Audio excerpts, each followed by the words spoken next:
My Google Ads agency makes over $3.3 million per month with Google search ads, and through this ad spend, I've been able to discover a Google search ad strategy that works regardless of the niche or industry your brand is in. But before we get into any of the actual strategy, let's first understand the fundamentals of how Google search ads actually work in 2025, because the way the Google search ads algorithm and just how everything functioned previously in 2023, 2024 no longer applies in 2025. Now, one thing you want to understand is Google search ads operate based solely around the keywords you provide the campaigns, period. This is unlike performance max campaigns or standard shopping campaigns, which can end up ranking for thousands and thousands of irrelevant keywords from where it started. With Google search ads, depending on how you set up your Google search campaign, it can actually end up just going after a specific types of keywords, or it can be within a group or range of keywords that you provided. Now, this is both a pro and a con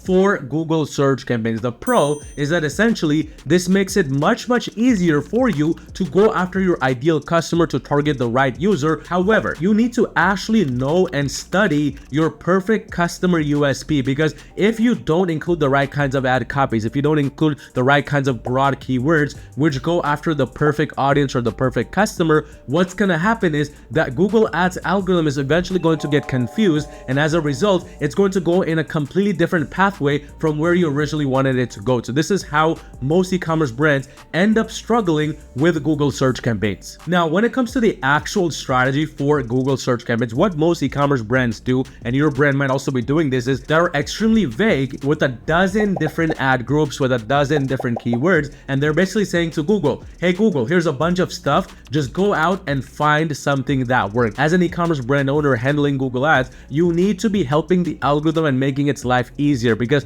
at the end of the day, the algorithm is simply a robot. It only accepts inputs from you and is going to give an output based on the input you provided, which means you need to ensure whatever information you provide, it's as relevant as possible, as simple to understand as possible, and as closely related to your perfect customer and perfect audience as possible. So essentially, to win with Google search campaigns, you need to make the algorithm's life easy. That's exactly what we see work for a lot of these brands, which we're scaling these search campaigns right here on my screen. And as you can see, we have scaled to over 4.08x ROAS in the last 30 days to $3.3 million in revenue, which, by the way, if you run a brand, you need extra help scaling your brand to the next level with Google, go onto my website at gurumarketing.com and schedule a free call with me, and let's see where we can potentially work together and make that happen. But on a very broad level, the perfect Google search ad strategy is one that narrows in on the perfect user while giving the algorithm the freedom to also expand and explore at the same time. Now, what do I mean by this exactly?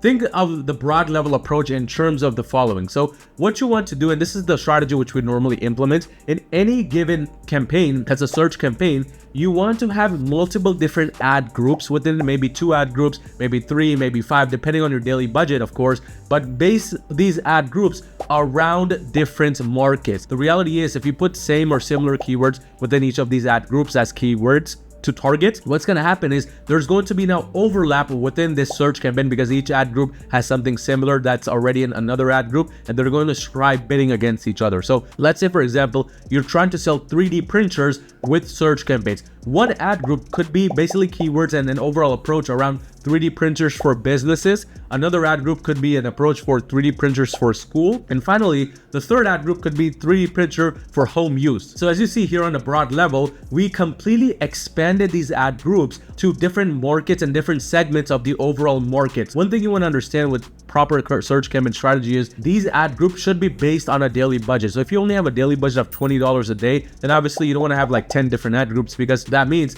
nothing is going to get enough ad spend. Everything is going to remain untested for long periods of time. So ideally, you want to have anywhere between $50 to $100 per ad group, which means if you have 3, you want to have a budget of $150 to $300 for these 3 different ad groups. That might seem like a lot, but that's essentially how you're going to be able to test these ad groups thoroughly and really get consistent results. Now, you can get away with a little bit of a lower budget. However, this is what I've seen work the best. And most important of all, for these search campaigns and this strategy to work, you need to ensure you are using smart bidding with a set restriction. Normally, what we like to do for any of these campaigns right here, so for example, if we look at this campaign right here, you can see all of these different ad groups are running with a set target ROAS. We don't like to just start a search campaign without any restriction, because that is going to make the algorithm go extremely crazy in terms of the daily ad spend, especially in a situation like this where we're essentially spending over $6,500 per day on this search campaign alone. So having a smart bidding approach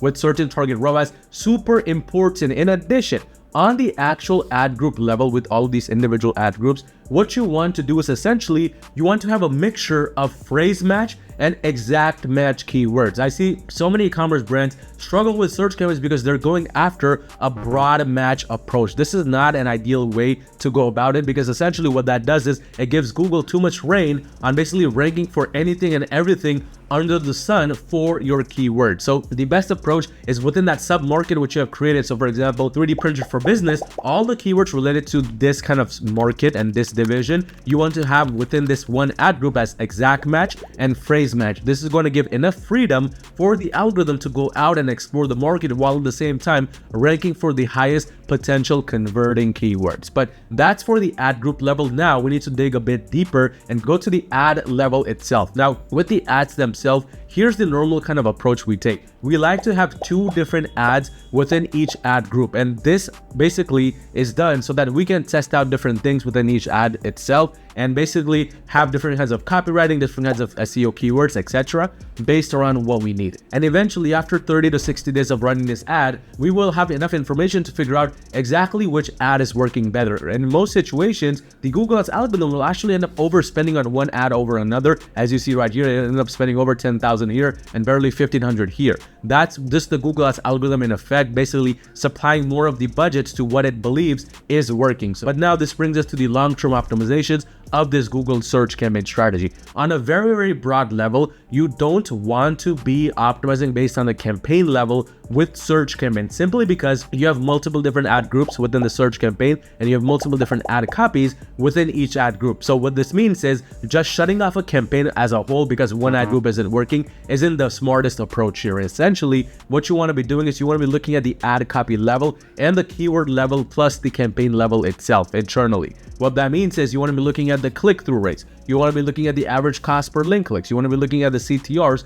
to understand what is working and what is not working, and then basically shut off every 14 days to 30 days what is not working, whether it be an ad copy, whether it be a certain keyword, and then replace it with something else. On a campaign level, you will notice that maybe some weeks it's really not that profitable, but the main goal here is to be more profitable in the ad group level, because eventually once you start finding enough ad groups which are profitable, which are actually scaling and making money, that's when overall on the whole, the campaign itself will start to become profitable. And if you do this for a long enough time, it's going to basically last you for weeks, months, and even years. But again, if you run a brand, you need extra help scaling to the next level with Google, go onto my website at yourmarketing.com, schedule a free call with me, and let's see if we can potentially work together and make that happen.